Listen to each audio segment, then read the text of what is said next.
खलीफा हारून रशीद के शासनकाल में बगदाद में एक अत्यंत धनाढ्य और सुसंस्कृत व्यापारी रहता था। वह शारीरिक रूप से तो सुंदर था ही, मानसिक रूप से और भी सुंदर था। वहां के अमीर उमरा उसका बड़ा मान करते, यहाँ तक कि खलीफा के आवास के लोगों में भी वह विश्वस्त था और महल की उच्च सेविकाएं उसी के यहाँ से वस्त्राभूषण आदि लिया करती थी। खलीफा का कृपा पात्र होने के कारण सभी प्रतिष्ठित नागरिक उसके ग्राहक थे और उसका व्यापार खूब चलता था। बका नामक एक अमीर का बेटा अबुल हसन विशेष रूप से उसका मित्र था और रोज 2-3 घंटे उसकी दुकान पर बैठता था। बका फरस देश के अंतिम राजवंश का व्यक्ति था, इसलिए अबुल हसन को भी शहजादा कहा जाता था। अबुल हसन अत्यंत रूपवान युवक था, जो स्त्री पुरुष भी उसे देखता वह मोहित हो जाता था। इसके अतिरिक्त अबुल हसन बड़ा कला प्रवीण था। गायन वादन और कविता करने में भी वह अद्वितीय था। वह व्यापारी की दुकान में जब गाना बजाना शुरू कर देता था तो उसे सुनने के लिए लोगों की भीड़ जमा हो जाती थी। एक दिन शहजादा अबुल हसन व्यापारी की दुकान पर बैठा था। उसी समय चितकबरे रंग के खच्चर पर सवार एक युवती आई। उसके आगे पीछे 10 सेविकाएं भी थी। वह सुंदरी कमर में एक सफेद पटका बांधे थी, जिसमें 4 अंगुल चौड़ी लेस ढकी हुई थी। वह हीरे मोती जड़े इतने आभूषण पहने थी जिनके मूल्य का अनुमान भी कठिन काम है। उसकी दासियों की सुंदरता भी झिलमिले नकाबों के अंदर से झलक मारती थी। फिर स्वयं स्वामिनी की सुंदरता का क्या कहना। वह युवती अपनी जरूरत का कुछ सामान लेने के लिए उक्त व्यापारी की दुकान पर आई। व्यापारी उसे देखकर झपट कर आगे बढ़ा और अत्यंत स्वागत सत्कार पूर्वक उसे दुकान के अंदर ले आया और एक सज्जित कक्ष में बिठाया।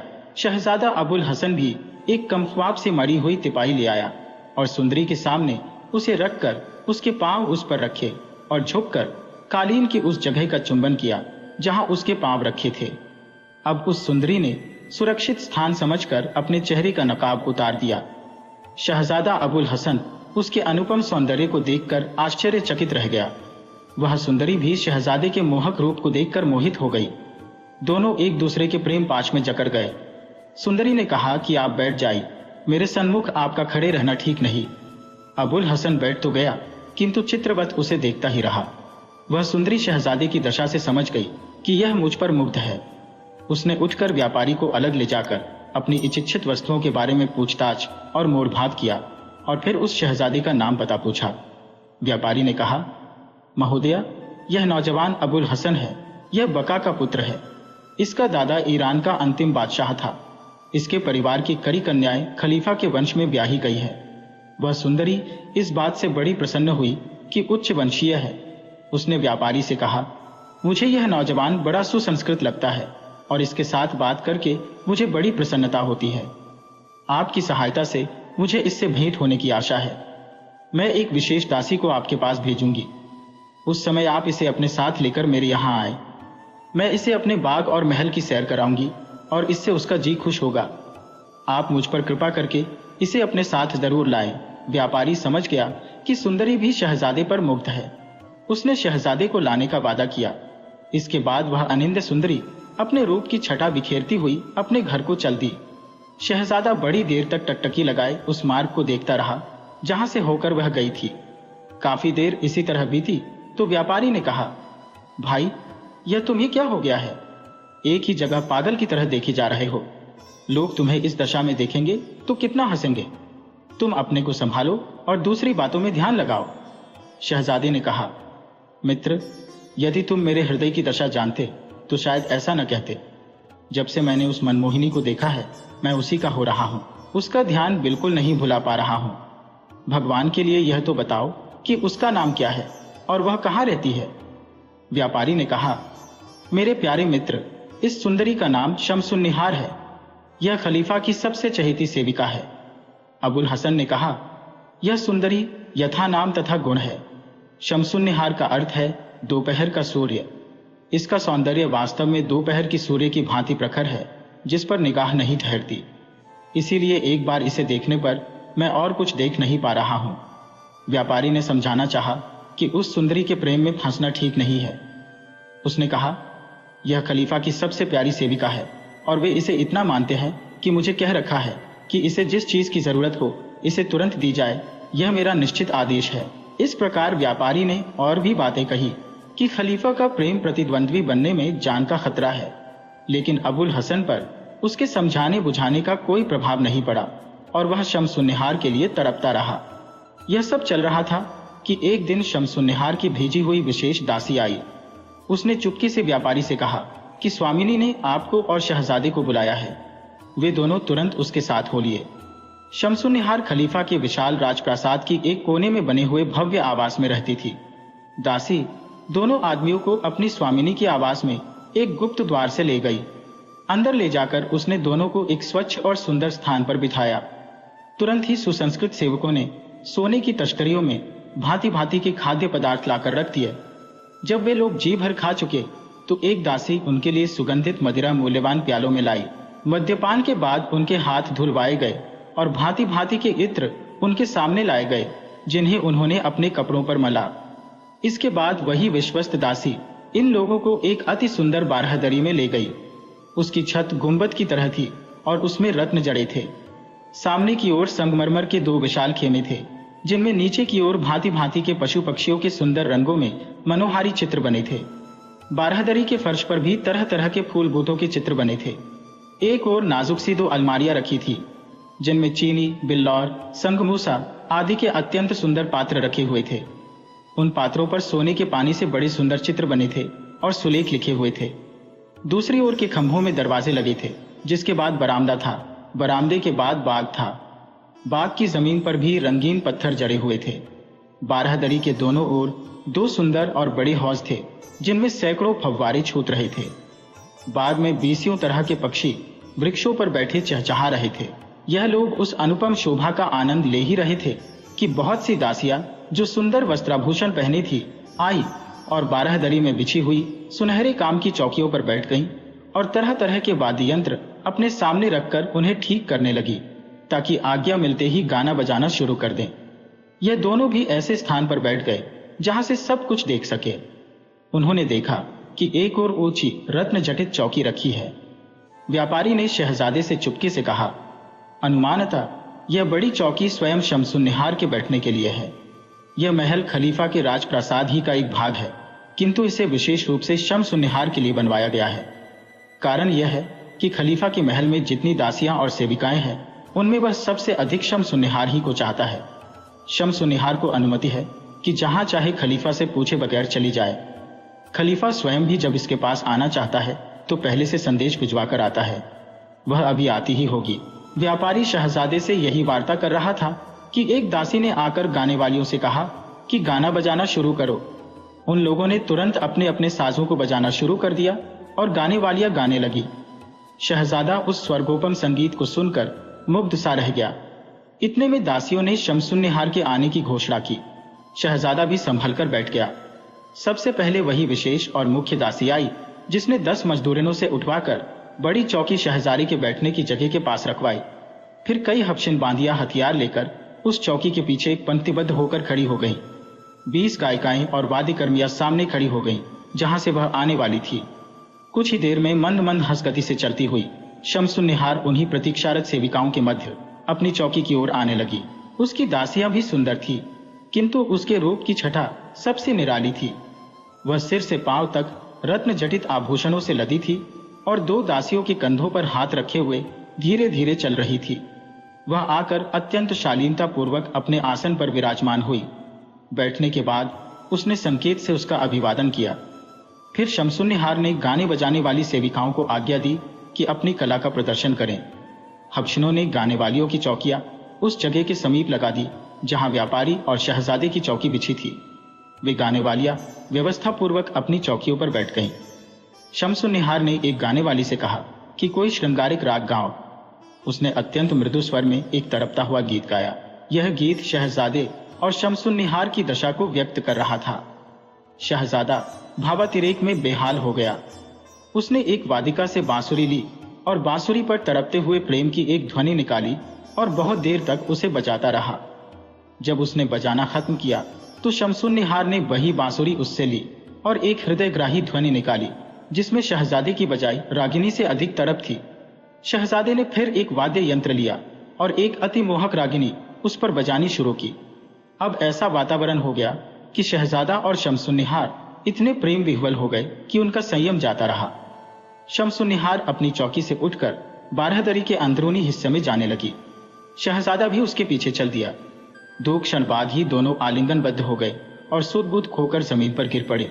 दासियों ने दौड़कर दोनों को संभाला और बेदमुश्क का अरक छिड़क कर दोनों को चैतन्य किया। शमसुन्निहार ने होश में आते ही पूछा कि व्यापारी कहाँ है। व्यापारी बेचारा अपनी जगह बैठा कांप रहा था। उसकी समझ में नहीं आ रहा था कि इस कांड की परिणति कहाँ होगी और खलीफा को यह हाल मालूम हो जाएगा तो क्या होगा। शहजादे ने आकर कहा कि शमसुन्निहार तुम्हें बुलाती है, तो वह उठकर उसके पास आया। शमसुन्निहार ने उससे कहा कि मैं आपकी बड़ी आभारी हूं कि आपने शहजादे से मेरा मिलन करवा दिया। व्यापारी ने कहा, मुझे यह आश्चर्य है कि आप लोग एक दूसरे से मिलन होने पर भी इतने विह्वल क्यों हैं। शमसुन्निहार ने कहा कि सच्चे प्रेमियों की यही दशा होती है। उन्हें वियोग का दुख तो सालता ही है, मिलन में भी उनकी व्याकुलता कम नहीं होती। यह कहने के बाद शमसुन्निहार ने दासियों को भोजन लाने की आज्ञा दी। शमसुन्निहार, शहजादे और व्यापारी ने रुचिपूर्वक भोजन किया। फिर शमसुन्निहार ने शराब का प्याला उठाया और एक गीत गाकर उसे पी गई। दूसरा प्याला उसने शहजादे को दिया। उसने भी एक गीत गाकर प्याला पी लिया। यह आनंद मंगल हो ही रहा था कि एक दासी ने धीरे से कहा कि खलीफा का प्रधान सेवक मसरूर खलीफा का संदेश लाया है और आपकी प्रतीक्षा में खड़ा है। शहजादा और व्यापारी यह बात सुनकर बड़े भयभीत हुए और उनके मुंह पर हवाइयां उड़ने लगी। शमसुन्निहार ने उन्हें धीरज बधाया और दासी से कहा कि तुम मसरूर को कुछ देर बातों में उलझाओ ताकि मैं शहजादे को छुपा सकूं। मैं शहजादे को छुपा लूंगी तो मसरूर को बुलाऊंगी। वह दासी गई तो शमसुन्निहार ने आज्ञा दी कि बारहदरी के दरवाजे बंद कर दो और बाग की तरफ लगे बड़े पर्दे गिरा दो ताकि रोशनी न आए। फिर उसने शहजादे और व्यापारी को बारहदरी के ऐसे कोने में बिठा दिया जहां से वे किसी को दिखाई न दें। यह सब करके उसने पूर्ववत गाने बजाने वालियों को कला प्रदर्शन की आज्ञा दी और आदेश दिया कि मसरूर को अंदर लाया जाए। मसरूर 20 दासों के साथ आया और शमसुन्निहार को झुककर अभिवादन करने के बाद बोला कि खलीफा आपके विरह में व्याकुल है और आपसे भेंट के लिए बड़े इच्छुक है। शमसुन्निहार ने खुश होकर कहा, यह तो मेरा बड़ा भाग्य है कि वे कृपा करना चाहते हैं। मैं तो उनकी दासी हूं, जब चाहे आए।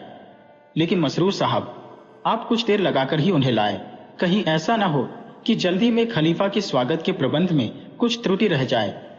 यह कहकर शमसुन्निहार ने मसरूर और उसके सेवकों को विदा किया और खुद आंखों में आंसू भरकर शहजादे के पास आई। व्यापारी उसे आंसू बहाते देखकर घबराया कि कहीं ऐसा न हो कि भेद खुल गया हो। शहजादा भी प्रेम मिलन में यह अचानक व्याघात देखकर अत्यंत दुखी होकर आहें भरने लगा। इतने ही में एक विश्वसनीय दासी ने शमसुन्निहार से कहा कि आप बैठी क्या कर रही है, नौकर चाकर आने लगे हैं और खलीफा किसी भी समय आ सकते हैं। शमसुन्निहार ने सर्द आह खींचकर कहा कि भगवान भी कैसा निर्दयी है कि मिलन होते ही विरह का दुख हम पर डाल दिया।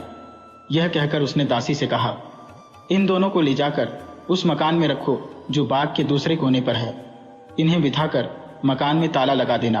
फिर अवसर पाने पर इन्हें मकान के गुप्त द्वार से निकालकर दजला नदी के किनारे ले जाकर नाव पर बिठा देना। यह कहकर उसने शहजादे का आलिंगन करके उसे विदा किया। दासी ने होशियारी के साथ शहजादे और व्यापारी को दजला नदी के तट वाले मकान में पहुंचाकर कहा कि तुम बेखटके यहाँ रहो, किसी को पता नहीं चलेगा। यह कहकर दासी तो मकान में बाहर से ताला लगाकर चली गई, किंतु यह दोनों काफी देर तक इधर उधर घूमकर देखते रहे कि शायद कहीं भागने का रास्ता मिल जाए, किंतु उन्हें कोई रास्ता नहीं मिला। फिर उन्होंने झरोखे से देखा कि खलीफा के अंगरक्षक पैदल और सवार बाग में आ रहे हैं। यह देखकर इन दोनों के प्राण सूखने लगे। फिर देखा कि एक ओर से बहुत से नौजवान सेवक हाथों में मोमबत्तियां लिए आ रहे हैं। उनके पीछे 100 हथियारबंद अंगरक्षक है और उनके मध्य खलीफा और उसका प्रधान भृत्य मसरूर है। जब खलीफा रात को किसी प्रेसी के घर जाता था तो पूरी सुरक्षा का प्रबंध किया जाता था। शमसुन्निहार अपने मकान से निकलकर 20 सुंदर सुसज्जित दासियों के साथ खलीफा के स्वागत के लिए बाग में आ खड़ी हुई। उसके साथ ही दासियां स्वागत गान गाने लगी। खलीफा आया तो शमसुन्निहार आगे बढ़ी और उसने सिर खलीफा के पांवों पर रख दिया। खलीफा ने उसे उठाकर सीने से लगाया और कहा, तुम पैरों पर न गिरो, मेरे बगल में बैठो ताकि मैं तुम्हारे सौंदर्य को देखकर तृप्त हो। शमसुन्निहार खलीफा के बगल में बैठी और उसने एक गाने वाली को इशारा किया। गाने वाली ने एक विरह संबंधी गीत बड़े करुण स्वर में गाया। खलीफा ने समझा कि यह मेरी उपेक्षा से पैदा हुए अपने विरह दुख की अभिव्यक्ति करना चाहती है, जबकि वास्तविकता यह थी कि शम्सुन्निहार शहजादे के विरह में अपनी दशा की अभिव्यक्ति चाहती थी। शम्सुन्निहार यह विरह गीत सुनकर इतनी विह्वल हुई कि गश खाकर गिरने लगी। दासियों ने दौड़कर उसे संभाला। उधर शहजादा भी उस गीत को सुनकर इतना व्याकुल हुआ कि अचेत होकर गिर पड़ा। उसे व्यापारी ने संभाला। कुछ ही क्षणों में वही विश्वस्त दासी आकर व्यापारी से कहने लगी, तुम दोनों का यहाँ रहना ठीक नहीं है, जल्दी से जल्दी यहाँ से चले जाओ। वहां सभा के रंग ढंग अच्छे नहीं दिखाई देते। किसी क्षण भी कोई बात हो सकती है। व्यापारी बोला, तुम यह तो देखो कि शहजादा बेहोश हो गया है। ऐसी दशा में हम लोग बाहर किस तरह जा सकते हैं। दासी झपटकर पानी और बेहोशी में सुंघाने वाली दवा ले आई और इस तरह शहजादा अपने होश में आया। अब व्यापारी ने शहजादे से कहा कि हम लोगों का यहाँ रहना खतरनाक है, हमें तुरंत यहाँ से चल देना चाहिए। इसके बाद वह दासी दोनों को गुप्त द्वार से बाहर निकालकर उस नहर पर लाई जो बाग से होकर जाती थी और दजला नदी से मिलती थी। वहां पहुंचकर उसने धीरे से आवाज लगाई। एक आदमी नाव खेता हुआ उस स्थान पर आ गया। दासी ने उन दोनों को नाव पर बिठा दिया। मांझी शीघ्रता से नाव खींचता हुआ दजला नदी में ले गया।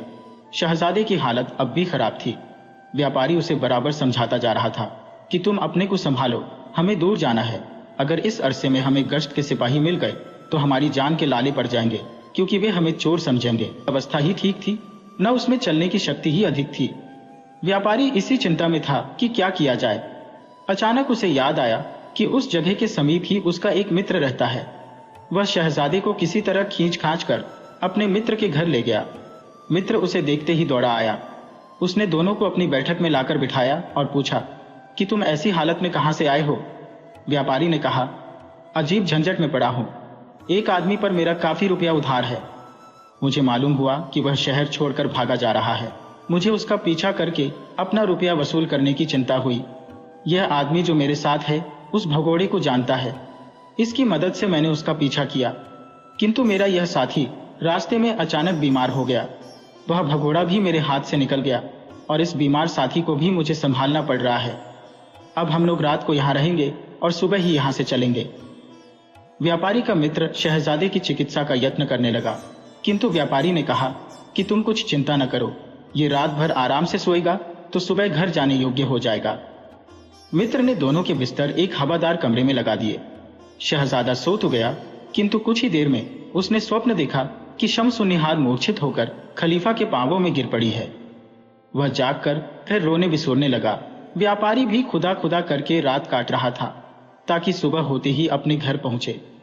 वह जानता था कि उसके घर वाले चिंता में पड़े होंगे, क्योंकि वह कभी रात को घर से बाहर नहीं रहता था। सुबह होते ही वह मित्र से विदा हुआ और शहजादे को लेकर अपने घर पहुंचा। उसे देखकर घर वालों को धैर्य हुआ। उसने बात बना दी कि व्यापार के एक जरूरी काम से उसे अचानक बाहर जाना पड़ गया था। अपने हृदय में वह भगवान को धन्यवाद देता था कि कितनी खतरनाक जगह से प्राण बचाकर निकल आने में सफल हुआ था। शहजादा 2-3 दिन व्यापारी के घर रहा। फिर उसके रिश्तेदार आए और उसे उसके घर ले गए। विदा होते समय शहजादे ने व्यापारी से कहा, भाई, तुम मेरी दशा को भुला न देना। जब से मैंने स्वप्न में शम्सुन्निहार को अचेत देखा है, मेरी अवस्था बड़ी शोचनीय हो गई है। उसका कुछ हाल मिले तो मुझसे जरूर कहलवा देना। व्यापारी ने कहा, तुम चिंता न करो, वह विशेष दासी जरूर शम्सुन्निहार का समाचार मुझ तक पहुंचाएगी। व्यापारी 2-3 दिन बाद शहजादे को देखने उसके घर गया तो देखा कि वह बिस्तर पर पड़ा कराह रहा है और उसके रिश्तेदार और कई हकीम उसके बिस्तर के आसपास बैठे परिचर्चा कर रहे हैं। उन लोगों ने व्यापारी को बताया कि हकीम लोग बहुत प्रयत्न कर रहे हैं, किंतु शहजादे को कोई लाभ नहीं हो रहा है। 2 क्षण बाद शहजादे ने आंखें खोली और व्यापारी को देखकर मुस्कुराया, बल्कि हंसने भी लगा। हंसी के 2 कारण थे। एक तो यह कि व्यापारी आया है और शम्सुन्निहार की खबर लाया होगा। दूसरा कारण यह है कि हकीम लोग बेकार ही सिर खपा रहे हैं, क्योंकि इस रोग का उनके पास कोई इलाज नहीं है। शहजादे ने हकीमों और रिश्तेदारों से कहा, मैं इनसे अकेले में बात करना चाहता हूं। उनके जाने पर उसने व्यापारी से कहा, मित्र, तुम देख रहे हो कि इस अनिंद्य सुंदरी का वियोग मुझे किस तरह घुला घुलाकर मारे डालता है। सारे कुटुंबीजन और मित्रगण मेरी यह अवस्था देखकर बराबर दुखी रहते हैं। उन लोगों को दुखी देखकर मेरा दुख और बढ़ता है। मुझे अपना हाल उनसे कहने में लज्जा भी आती है, इसलिए मैं जी ही जी में घुटता जा रहा हूँ। तुम्हारे आने से मुझे बड़ा धैर्य हुआ। अब तुम बताओ कि शम्स निहार का क्या समाचार लाए हो? उस दासी ने तुमसे कब बात की और अपनी स्वामिनी का क्या हाल बताया? व्यापारी ने बताया कि दासी अभी तक नहीं आई है। शहजादा ये सुनकर आंसू बहाने लगा। व्यापारी ने कहा कि तुम्हें चाहिए कि अपने को संभालो, रोने से कुछ भला तो होना नहीं है। शहजादा बोला कि मैं क्या करूं, मैं लाख अपने को संभालता हूं किंतु संभाल नहीं पाता।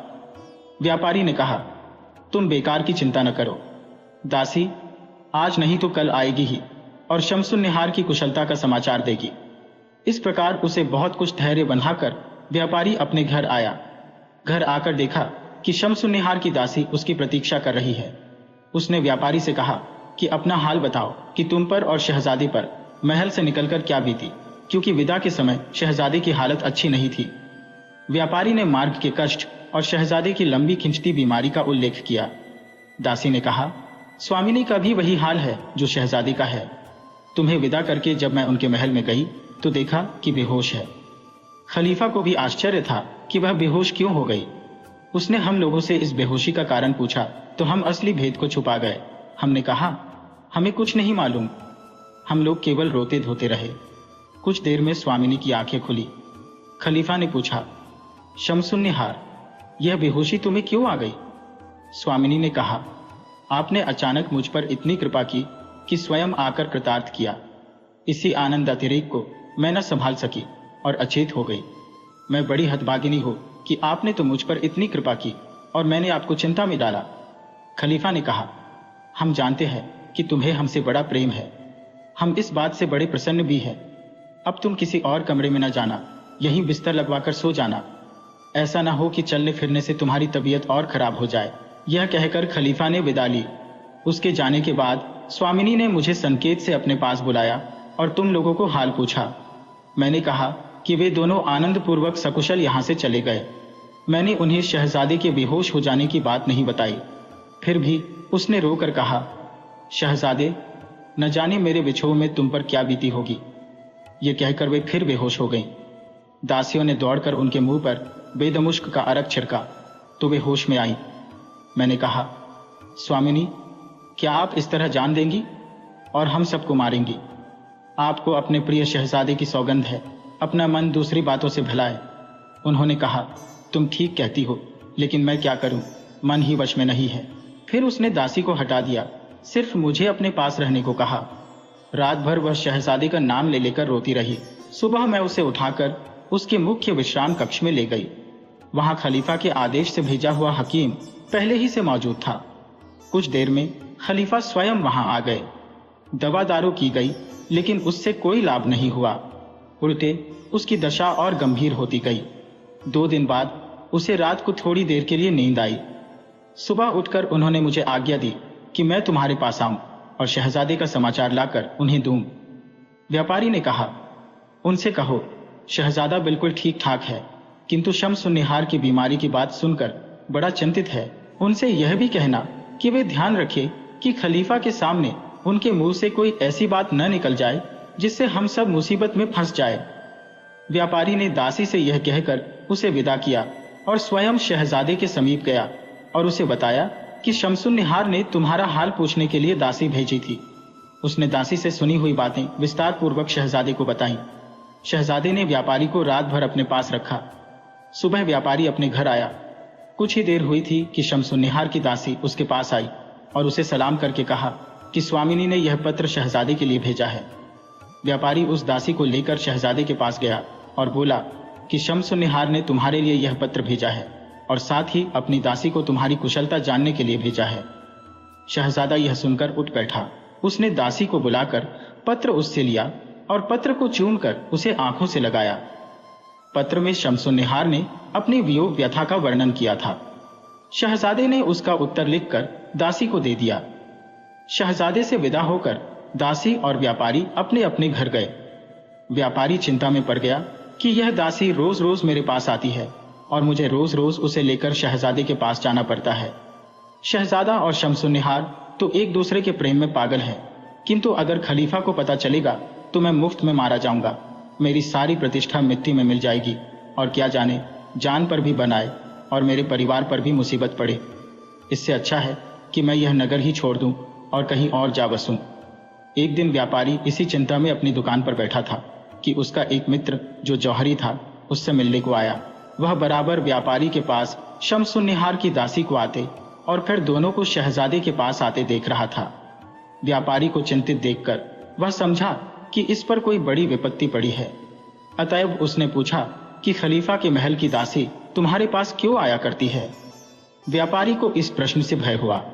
उसने कहा कि यूं ही कुछ लेन देन के काम से आती है। जौहरी ने कहा, लेन देन नहीं, कोई और बात है। व्यापारी ने जब देखा कि जौहरी को उसके उत्तर से संतोष नहीं हुआ तो उसने तय किया कि उसे पूरा हाल बता ही देना ठीक है।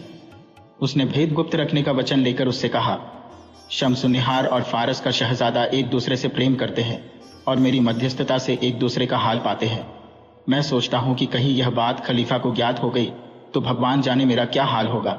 इसलिए अब मैं सोचता हूं कि यहाँ का कारोबार समेटकर बसरा चला जाऊं और वहीं बस जाऊं। जौहरी को यह सुनकर आश्चर्य हुआ। कुछ देर में उसने विदा ली। 2 दिन बाद वह व्यापारी की दुकान पर आया तो उसे बंद पाया। वह समझ गया कि व्यापारी यहाँ का हिसाब समेटकर बसरा को चला गया है। जौहरी के हृदय में शहजादे के लिए बड़ी करुणा उपजी। बेचारी का एकमात्र सहारा वह व्यापारी था और वह भी चला गया। इसीलिए उसने सोचा कि व्यापारी के स्थान पर वह स्वयं शहजादे का सहायक हो जाए। वह शहजादे के पास गया।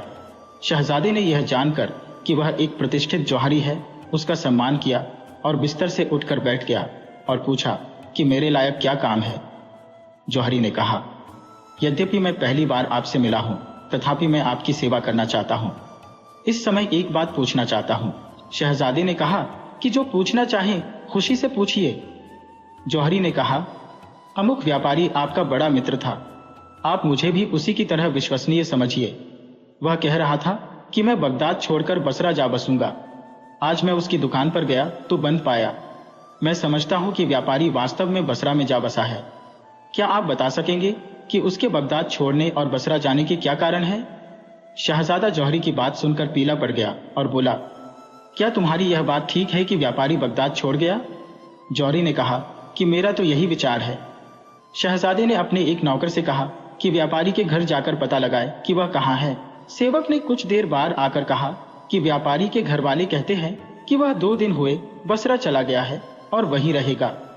नौकर ने चुपके से यह भी बताया कि किसी अमीर महिला की दासी आपसे मिलने आई है। शहजादा समझ गया कि शमसुन्निहार की ही दासी होगी। उसने उसे बुलाया। जौहरी उसके आने के पहले उठकर दूसरे कक्ष में जा बैठा। दासी ने आकर शहजादे की दशा अधिक अच्छी देखी और उससे कुछ बातें करके विदा हुई। अब जौहरी फिर आकर शहजादे के पास बैठा और कहने लगा कि आपका तो खलीफा के महल से बड़ा संपर्क जान पड़ता है। शहजादे ने चिढ़कर कहा, तुम यह कैसे कहते हो? क्या तुम्हें मालूम है कि यह स्त्री कौन है? जौहरी ने कहा, मैं इसको और इसकी स्वामिनी को अच्छी तरह जानता हूं। यह खलीफा की चहेती सेविका शमसुन्निहार की दासी है और अपनी मालकिन के साथ आया करती है, जो कि मेरे दुकान से जवाहरात खरीदने आती रहती है। मैंने इसे कई बार उस व्यापारी के पास भी आते जाते देखा है। शहजादा यह सुनकर डर गया कि यह आदमी हमारे सारे भेद जानता है। वह एक क्षण चुप रहकर बोला, मुझसे सच सच कहो कि क्या तुम इस दासी के यहां आने का भेद जानते हो? जौहरी ने व्यापारी से हुई सारी बातें शहजादी को बताई और कहा, मैं आपके पास इसी कारण से उपस्थित हुआ हूं। व्यापारी के चले जाने के बाद मुझे आप पर बड़ी दया आई कि आपका मध्यस्थ कौन होगा। मैंने तय किया कि व्यापारी की जगह मैं ही आपका विश्वास पात्र सेवक बनकर कार्य करूं। मुझसे अधिक विश्वसनीय व्यक्ति आपको और कोई नहीं मिलेगा। शहजादे को उसकी बातें सुनकर धैर्य हुआ। उसने अपने मन का भेद जौहरी को बताया, किंतु साथ ही कहा, भाई, मुझे तो तुम पर पूरा विश्वास है, किंतु शमसुन्निहार की दासी ने तुम्हें यहां बैठे देख लिया है। वह तुमसे खुश नहीं मालूम होती। वह कह रही थी कि तुम ही ने व्यापारी को यह नगर छोड़कर बसरा जा बसने की सलाह दी है। दासी ने यह बात अपनी स्वामिनी से भी कही होगी। ऐसी दशा में तुम मध्यस्थ किस तरह बन सकते हो? जौहरी ने कहा, मैंने व्यापारी को शहर छोड़ने की सलाह नहीं दी। हाँ, यह जरूर है कि जब उसने मुझसे कहा कि मैं बसरा में बसना चाहता हूं तो मैंने उसे रोका नहीं।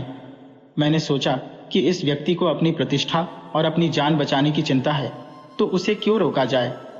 शहजादे ने कहा, तुम्हारी बात मेरी समझ में आती है और मुझे तुम पर पूरा विश्वास है, किंतु शम्सुन्निहार की दासी ने अपनी स्वामिनी से भी यही बात कही होगी जो मुझसे कही है। अब यह जरूरी हो गया है कि जैसे तुमने मुझे अपनी सदाशयता का विश्वास दिलाया है, वैसे ही अपने प्रतिदासी में भी विश्वास पैदा करो, ताकि शम्सुन्निहार भी तुम्हें विश्वस्त समझे। इस प्रकार दोनों बहुत देर तक बातें करते रहे और परामर्श करते रहे कि दोनों प्रेमीजनों के मिलन की क्या सूरत निकल सकती है। फिर वह जौहरी शहजादे से विदा लेकर अपने घर गया। शहजादे ने दासी को विदा करते समय कहा था कि अब की बार आना तो शम्सुन्निहार से मेरे लिए पत्र लिखवा कर लाना। दासी ने महल में जाकर व्यापारी को शहर छोड़ जाने और शहजादे की पत्र पाने की इच्छा की बातें शम्सुन्निहार को बताईं। शम्सुन्निहार ने एक लंबा पत्र लिखा जिसमें अपनी विरह दशा का कारुणिक वर्णन था और इस बात पर भी दुख प्रकट किया गया था कि हम लोगों का मध्यस्थ व्यापारी शहर छोड़कर चला गया है। दासी पत्र लेकर शहजादे के पास आने लगी तो रास्ते में उसके हाथ से पत्र गिर गया। 10-20 कदम आगे जाकर उसने अपनी जेब में पत्र न देखा तो उलटे पांव लौटी। मार्ग में उसने जौहरी को वह पत्र पढ़ते हुए पाया। इससे दोनों में कहासुनी हुई। दासी ने कहा, यह मेरा पत्र है, मुझे वापस दो। जौहरी ने उसकी बात पर ध्यान न दिया और पत्र पढ़ता रहा और फिर अपने घर को चल पड़ा। दासी भी पत्र वापस करने का तकाजा करती हुई उसके पीछे पीछे चली। जौहरी के घर पहुंचकर उसने कहा, तुम मुझे यह पत्र दे दो, यह तुम्हारे किसी काम का नहीं है। तुम्हें तो यह भी नहीं मालूम है कि यह पत्र किसने किसके नाम लिखा है। जौहरी ने उसे एक जगह दिखाकर बैठने का इशारा किया। दासी बैठ गई तो जौहरी ने कहा, यद्यपि इस पत्र पर न लिखने वाली का नाम है न पाने वाले का नाम, तथापि मुझे मालूम है कि यह पत्र शम्सुन्निहार ने शहजादा अबुल हसन को लिखा है। दासी यह सुनकर घबरा गई। जौहरी ने कहा, मैं तुम्हें रास्ते ही में यह पत्र दे देता, किंतु मुझे तुमसे कुछ पूछना है, इसीलिए मैं तुम्हें यहां ले आया। तुम सच सच बताओ कि क्या तुमने शहजादे से यह नहीं कहा कि इस जौहरी ने व्यापारी को बगदाद छोड़ने की राय दी है। दासी ने स्वीकार किया कि उसने यही कहा है। जौहरी बोला, तू मूर्ख है। मैं तो चाहता हूं कि अब व्यापारी के बदले मैं ही शहजादे की सहायता करूं। तू उलटा ही समझे है। निसंदेह मैंने ही शहजादे को व्यापारी के शहर छोड़ने का समाचार दिया था। पहले शहजादा मुझसे सशंकित था, किंतु मेरे विश्वास दिलाने पर उसने सारा भेद मुझसे कह दिया। अब तो मुझे व्यापारी की जगह इस बात में पूरा विश्वास पात्र समझ और अपनी स्वामिनी से भी कहना कि जौहरी तुम्हारी और शहजादी की प्रसन्नता के लिए अपनी प्रतिष्ठा ही नहीं, अपने प्राण भी दांव पर लगा देगा। दासी ने कहा, शहजादा अबुल हसन और शम्सुन्निहार दोनों बड़े भाग्यशाली हैं कि व्यापारी चला गया तो तुम जैसा बुद्धिमान सहायक उन्हें मिला। मैं तुम्हारी सद्भावना की पूरी बात अपनी स्वामिनी से कहूंगी। जौहरी ने पत्र उसे दे दिया और कहा कि शहजादा उसके उत्तर में जो कुछ लिखे वह भी मुझे लौटते समय दिखाती जाना और साथ ही हमारी इस समय की बातचीत भी शहजादे को बता देना। दासी पत्र लेकर शहजादे के पास गई। उसने तुरंत ही उसका उत्तर लिख दिया। दासी ने अपने वचन के अनुसार शहजादे का पत्र भी जौहरी को दिखाया। वह शम्सुन्निहार के पास पहुंची और शहजादे का पत्र उसे देकर जौहरी की भी बड़ी प्रशंसा करने लगी। दूसरे दिन सुबह वह फिर जौहरी के पास आई और बोली, मैंने अपनी स्वामिनी से वह सब कहा जो आपने मुझसे कहा था।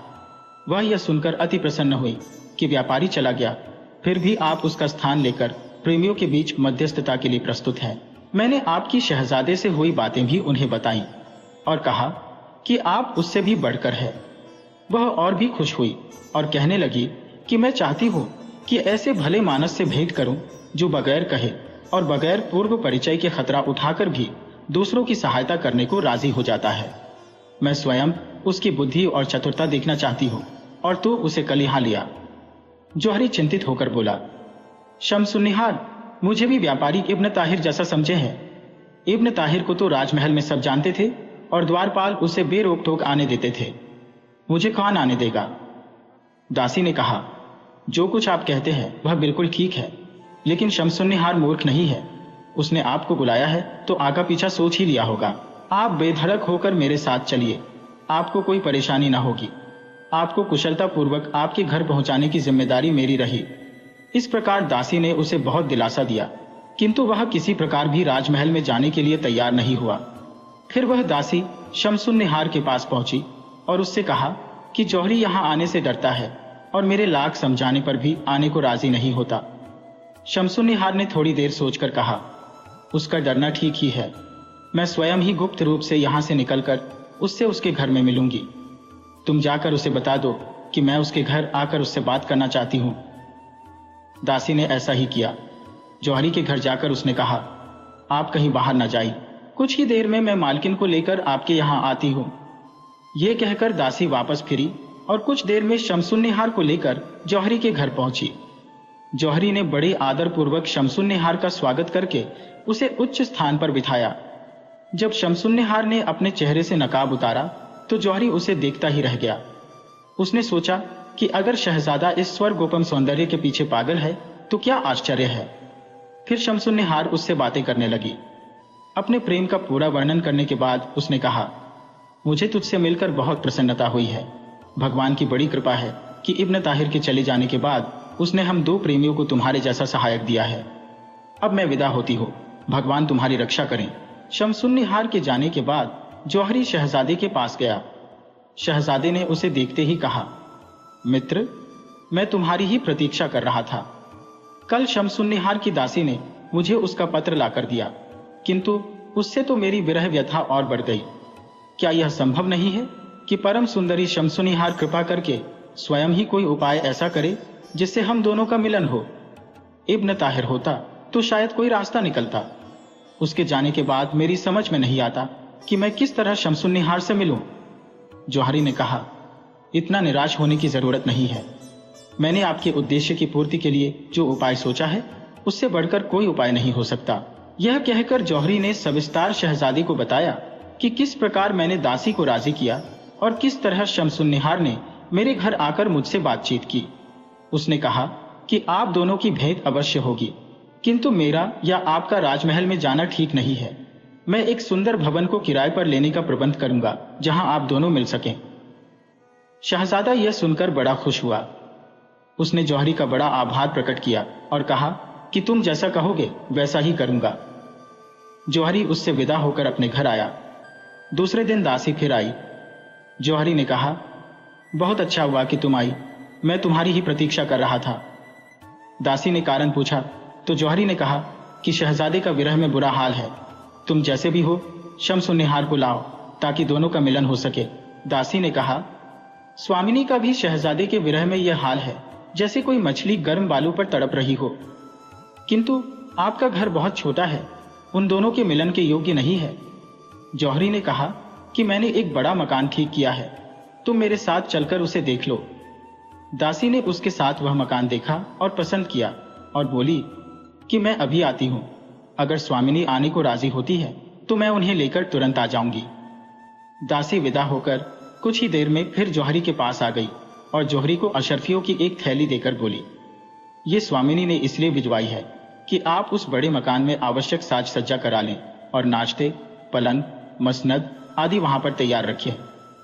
ये कहकर दासी चली गई और इधर जौहरी ने अपने व्यापारी मित्रों के यहाँ से कई सोने चांदी के बर्तनों और गद्दे, तकिया, मसनद, पर्दे आदि मंगवाकर उक्त मकान को सजा दिया।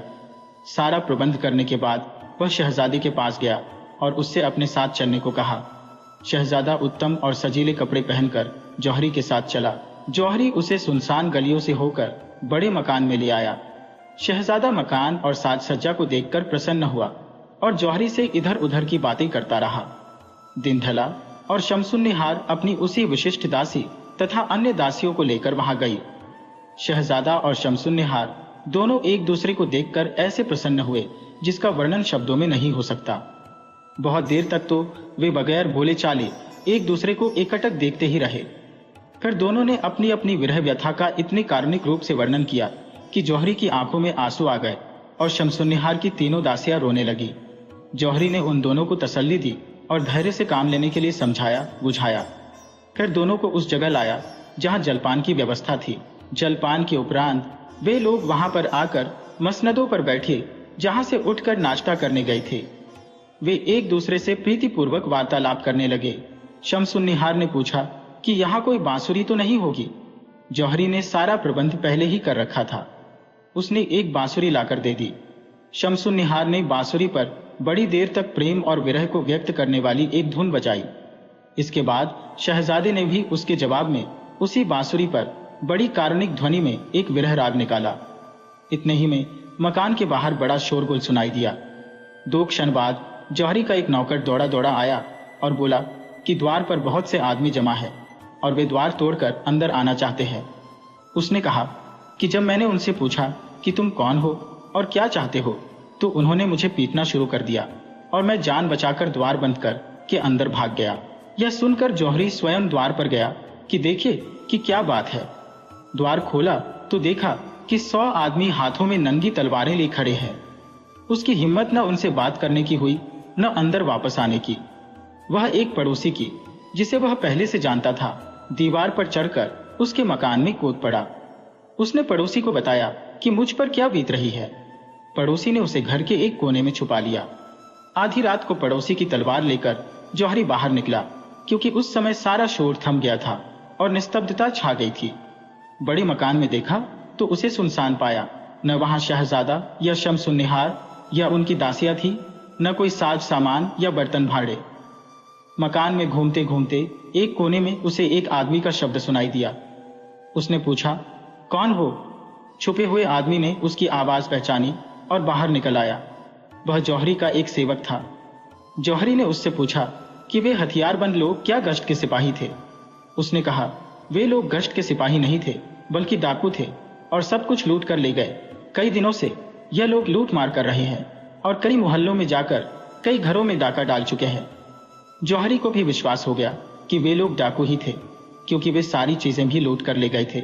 उसने शहजादा और शमसुन्निहार के साथ सारा साज सामान भी गायब देखा तो सिर पीटने लगा कि जिन मित्रों से वह चीजें मांग कर लाया था उन्हें क्या जवाब दूंगा। सेवक ने उसे धैर्य देते हुए कहा, विश्वास रखिए कि शहजादा और शमसुन्निहार दोनों कुशल पूर्वक होंगे। जहां तक मांगे की चीजों की बात है, उसके बारे में भी आपके मित्र कुछ न कहेंगे, क्योंकि इस डाके का समाचार तो सबको मालूम ही हो जाएगा। जौहरी सोचने लगा कि इब्न ताहिर ही अच्छा रहा कि समय रहते निकल गया। मेरा माल तो लूटा ही है, देखो आगे क्या होता है, जान भी बचती है या नहीं। सवेरा होने पर सारे शहर में डाके का समाचार फैल गया। जौहरी के मित्र भी उसके घर पर सहानुभूति प्रकट करने आए, क्योंकि उन्हें मालूम था कि वह मकान उसने किराए पर लिया था। जिन मित्रों से चीजें मांग कर लाया था उन्होंने तो कह दिया कि सामान की चिंता न करो, लेकिन जौहरी को शहजादा और शमसुन्निहार की चिंता होने लगी कि न जाने उन पर क्या बीत रही हो। मित्रों की विदा होने के बाद जौहरी के सेवक उसके लिए भोजन लाए, किंतु उसे शमसुन्निहार और शहजादे की चिंता इतनी सता रही थी कि उसने नाम मात्र को भोजन किया। वह इसी तरह चिंता में पड़ा था कि दोपहर को एक सेवक ने उससे कहा कि एक आदमी आपसे मिलना चाहता है।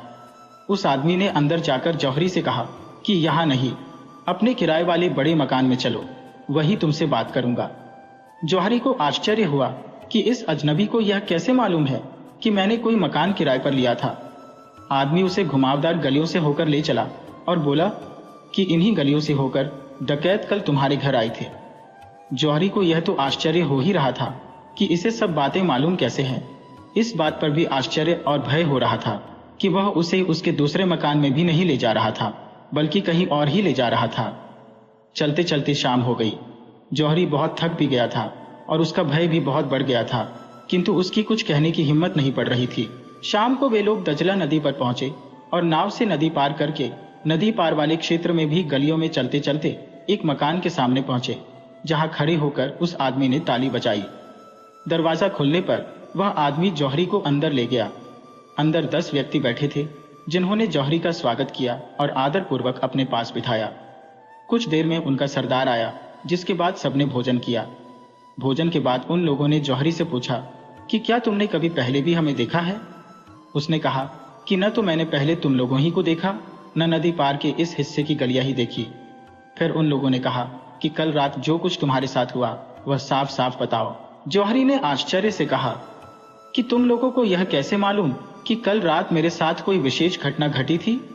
उन लोगों ने कहा कि हमें यह उस पुरुष और स्त्री से मालूम हुआ जो कल रात तुम्हारे साथ थे, लेकिन हम चाहते हैं कि तुम्हारे मुंह से पूरा विवरण सुने। जौहरी सोचने लगा कि कहीं यही तो वे डाकू नहीं है जो रात को आए थे। उसने कहा, भाइयों, जो कुछ होना था वह हो गया, किंतु मुझे असली चिंता उसी आदमी और उसी सुंदरी की है। तुम लोगों को उनका कुछ हाल मालूम हो तो बताओ। उन लोगों ने कहा कि तुम उन दोनों की चिंता छोड़ दो, वे दोनों कुशलतापूर्वक है। उन्होंने जौहरी को 2 कक्ष दिखाए और कहा, वे दोनों अलग अलग इन्हीं कमरों में है। उन्हीं से हमें तुम्हारा पता चला है और उन्होंने बताया है कि तुम उनके सहायक और मित्र हो। हम लोगों का काम किसी पर दया करना नहीं है, फिर भी हमने अपने स्वभाव के विपरीत उन दोनों को बड़ी सुख सुविधा के साथ रखा और उन्हें किसी प्रकार का कष्ट नहीं होने दिया, और हम तुम्हें भी कोई कष्ट नहीं होने देंगे। अब जौहरी को विश्वास हो गया कि वे डाकू है। उसने उनकी दया के लिए आभार प्रकट किया और शहजादी तथा शमसुन्निहार की प्रेम कथा आरंभ से पिछली रात तक विस्तार पूर्वक बताई। उन लोगों ने आश्चर्य से कहा, क्या यह सच है कि यह आदमी फारस के शहजादे बका का पुत्र अबुल हसन है और यह स्त्री खलीफा की प्रेयसी शमसुन्निहार है? जौहरी ने कहा कि मैंने जो कुछ कहा है बिल्कुल सच कहा है। जब डाकुओं को जौहरी के कहने का विश्वास हुआ तो उन्होंने एक एक करके अबुल हसन और शमसुन्निहार के पास जाकर अपने अपराध के लिए क्षमा प्रार्थना की। उन्होंने कहा कि हम लोग आपको जानते नहीं थे, इसीलिए हमसे यह अपराध हुआ है। उन्होंने कहा कि हमने जो कुछ आपके घर से लूटा था वह सब का सब तो वापस नहीं कर सकते, क्योंकि उसमें से बहुत कुछ हमारे अन्य साथी ले गए हैं, किंतु सोने और चांदी के बर्तन जरूर यहाँ है, उन्हें हम वापस कर देंगे। उन डाकुओं ने बर्तन देकर उन तीनों से कहा कि हम तुम्हें सुरक्षा पूर्वक नदी के उस पार पहुंचा देंगे, किंतु तुम लोगों को यह वादा करना पड़ेगा कि हमारा भेद नहीं खोलोगे। उन तीनों ने कसम खाई कि हम लोग तुम्हारे बारे में किसी को नहीं बताएंगे। इसके बाद वे डाकू उन तीनों को एक नाव में बिठाकर नदी के पार तक छोड़ गए, किंतु जो ही वे तीनों तट पर उतरे कि गश्त के सिपाही इधर आ निकले। डाकू तो उन्हें देखते ही अपनी नाव तेजी से खेते हुए भाग गए, किंतु गश्त वालों ने इन तीनों को पकड़ लिया और पूछा कि तुम लोग इस निर्जन स्थान में क्या कर रहे थे? जौहरी ने सच्ची बात न बताई, बल्कि कहा कि डाकू दल मेरे घर डाका डालकर मुझे पकड़ ले गए और इन दोनों को भी मेरे यहाँ से पकड़ ले गए।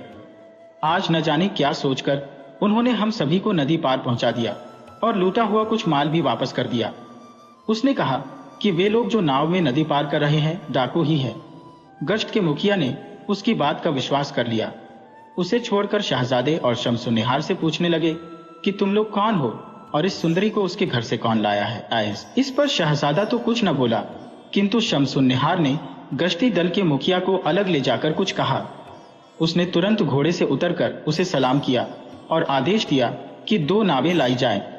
उसके एक पर शमसुन्निहार को बिठाकर उसके घर पहुंचाने का आदेश दिया, दूसरी पर माल की गठरियों के साथ ही शहजादे और जौहरी को बिठाकर अपने 2 सिपाही उनके साथ कर दिए ताकि वे उन्हें सुरक्षा पूर्वक उनके घर पहुंचा दें। किंतु वे सिपाही इन लोगों से खुश नहीं थे। उन्होंने नाव को शहर के घाट पर ले जाने के बजाय कारागार की ओर मोड़ दिया और जौहरी के लाख प्रतिवाद करने पर भी उन्हें कारागार में पहुंचा दिया। कारागार के प्रधान अधिकारी ने इन लोगों से पूछा कि तुम लोग कौन हो और तुम्हें क्यों पकड़ा गया है? जौहरी ने इस अधिकारी को भी पूरी बात बताई और कहा कि गश्ती दल के मुखिया ने हमारी बात का विश्वास करके हमें हमारे घर पहुंचाने का आदेश दिया था, किंतु इन 2 सिपाहियों ने हमें बंदीगृह में पहुंचा दिया। शायद यह लोग हमसे कुछ घूस चाहते थे और वह न मिलने पर उन्होंने ऐसा किया। कारागृह के अधिकारी को भी जौहरी की बात का विश्वास हो गया। उसने गश्त के दोनों सिपाहियों को खूब डांटा फटकारा और अपने 2 सिपाहियों को आदेश दिया कि दोनों को माल असबाब के साथ शहजादी के घर पर पहुंचा दिया जाए। जब यह दोनों शहजादी के घर पहुंचे तो इतने थके थे कि एक कदम चलना भी मुश्किल था, किंतु शहजादे के नौकरों ने दोनों को सहारा देकर अंदर पहुंचाया और आराम से बिठाया। जौहरी कुछ ताजादम हुआ तो शहजादे ने अपने नौकरों को आज्ञा दी कि जौहरी को माल असबाब के साथ आराम से उसके घर पर पहुंचा दिया जाए। जौहरी जब अपने घर आया तो देखा कि घरवाली उसकी चिंता में रो पीट रहे हैं। जौहरी को सही सलामत देखकर उन लोगों को ढांढस बंधा और सब उससे पूछने लगे कि तुम कहाँ गए थे और क्या हुआ था। उसने यह कहकर कि मैं बहुत थका हूं, सभी को चुप कर दिया और चुपचाप अपने बिस्तर पर लेट गया। 2 दिन में जौहरी अपनी थकान और मानसिक आघात से उबर सका। तीसरे दिन वह अपने एक मित्र के घर जी बहलाने जा रहा था कि मार्ग में एक स्त्री ने उसे अपने पास आने का इशारा किया। जौहरी पास गया तो उसने पहचाना कि यह शमसुन्निहार की विश्वस्त दासी है। जौहरी इतना डरा हुआ था कि उसने उससे वहां पर कोई बात न की और उसे अपने पीछे आने का इशारा करके एक ओर को चलने लगा। दासी भी पीछे पीछे चली। वे लोग चलते चलते एक निर्जन मस्जिद में गए और वहां दासी ने जौहरी से पूछा कि आप डाकुओं से कैसे बचे। जौहरी ने कहा, पहले तुम अपना हाल बताओ कि तुम और 2 अन्य दासियां कैसी बची। दासी ने कहा कि जब डाकू आपके घर पर आए तो हम तीनों ने समझा कि खलीफा को पता चल गया है और उसने अपने सिपाही भेजे हैं। हम तीनों अपनी जान के डर से मकान की छत पर चढ़ गईं और छतों छतों होते हुए एक भले मानस के घर में आ गईं। उसने दया करके हमें रात भर अपने यहाँ सुरक्षित रखा। सवेरे हम लोग अपने आवास पर पहुंचे। अन्य दासियां स्वामिनी को हमारे साथ न देखकर चिंतित हुई तो हमने उन्हें दिलासा दिया कि वे अपनी एक सहेली के घर रह गई है। दासी ने कहा, हम लोग भी स्वामिनी के बारे में चिंतित थे। हमने उस शाम को एक नाव पर एक आदमी को भेजा कि अगर किसी सुंदरी को किसी आदमी के साथ भटकते देखे तो यहाँ ले आए। हम लोग आधी रात तक हर आहट पर कान लगाए रहे। आधी रात को अपने आवास के पिछवाड़े के घाट पर नाव का शब्द सुना। जाकर देखा कि हमारे भेजे हुए आदमी तथा एक अन्य व्यक्ति के साथ स्वामिनी नाव पर आई है। वे इतनी अशक्त थी कि एक कदम चल भी नहीं सकती थी। हम लोग उन्हें संभाल कर लाए। उन्होंने चुपके से उन 2 आदमियों को 1000 अशर्फी देकर विदा किया। अब वे अच्छी हैं। उन्होंने हम लोगों को डाकुओं द्वारा पकड़े जाने और छूटने का वृत्तांत भी बताया। दासी के यह कहने के बाद जौहरी ने भी वह सब कुछ बताया जो उस पर और शहजादे पर बीता था। दासी ने 2 थैलियां अशर्फियों की दी और कहा, हमारी स्वामिनी ने यह आपके लिए भेजी है क्योंकि उन्हें इस बात का बड़ा ख्याल है कि आपको उनकी वजह से बड़ा कष्ट और नुकसान हुआ है, इसलिए आपकी क्षतिपूर्ति की जा रही है। जौहरी ने धन्यवाद पूर्वक वह धन ले लिया। उसने उसमें से कुछ इसलिए खर्च किया कि मित्रों से मांगी हुई वस्तुएं उन्हें खरीद कर लौटा दे। फिर भी काफी बचा, जिससे उसने एक विशाल और सुंदर मकान उसी दिन बनवाना आरंभ कर दिया। फिर वह शहजादे के घर उसका हालचाल पूछने को गया। शहजादे के नौकरों ने बताया, वे जब से आए हैं आंखें बंद किए अपने बिस्तर पर पड़े हैं। उन्होंने कुछ भी खाया पिया नहीं है। जौहरी इससे चिंतित हुआ। उसने शहजादे के पास जाकर उसे बड़ा धैर्य दिया। शहजादे ने जौहरी की आवाज सुनकर आंखें खोली और उसकी बातें सुनता रहा। फिर उसने जौहरी का हाथ दबाकर कहा कि मित्र, तुमने हमारे लिए बड़ा कष्ट सहा, मैं कैसे तुम्हारा आभार प्रकट करूं। जौहरी ने कहा, मैं आपका सेवक हूं, आपके लिए सब कुछ कर सकता हूं, किंतु भगवान के लिए खाना पीना शुरू कीजिए और अपने स्वास्थ्य को ठीक रखिए। शहजादे ने जौहरी के कहने से कुछ खाया पिया। फिर एकांत में उसने शमसुन्निहार का समाचार पूछा। जौहरी ने कहा, वह कुशल पूर्वक है और कल ही उसने अपनी दासी को भेजा था कि मुझसे आपकी कुशल क्षेम पूछें। जौहरी इसके बाद अपने घर आना चाहता था, किंतु शहजादे ने उसे रोक लिया और आधी रात तक जाने न दिया। आधी रात को जौहरी अपने घर गया और दूसरे दिन फिर शहजादे के पास पहुंचा।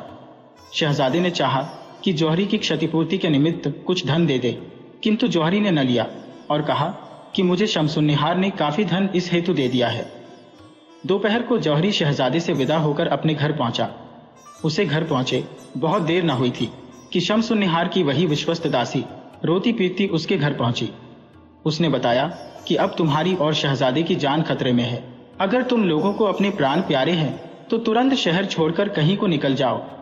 जौहरी ने हैरान होकर कहा, आखिर हुआ क्या है?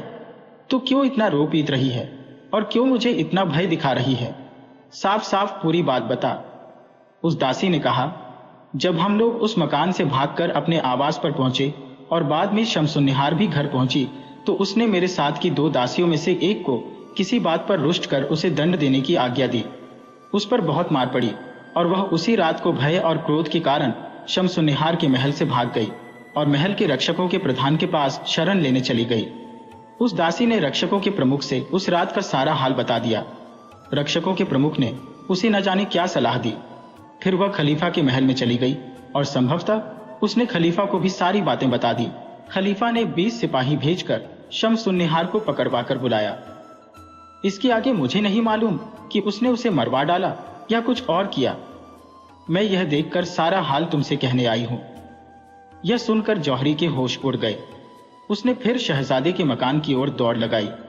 शहजादे को उसकी बदहवासी को देखकर आश्चर्य हुआ और उसने तुरंत जौहरी से बात करने के लिए एकांत करवाया। जब जौहरी ने उसे पूरा हाल बताया और कहा कि खलीफा ने शमसुन्निहार को गिरफ्तार करवा दिया है, तो शहजादे को गश आ गया।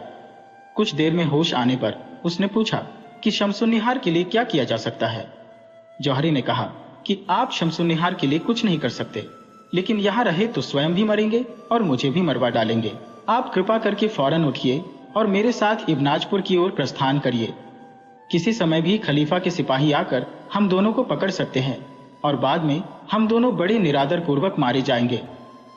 शहजादे ने फौरन कुछ तीव्रगामी घोड़ों के लाने का आदेश दिया और कई हजार अशर्फिया अपने और जौहरी के पास रखी और कुछ सेवकों के साथ शहर से निकल पड़े।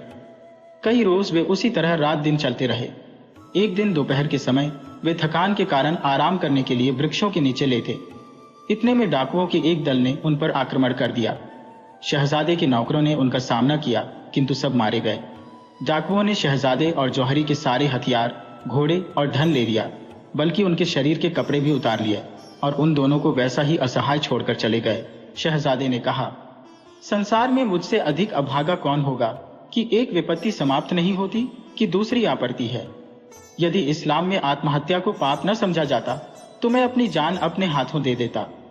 अब मैंने तय किया है कि यहां से कहीं नहीं जाऊंगा, बल्कि शमसुन्निहार की याद में यही जान दे दूंगा।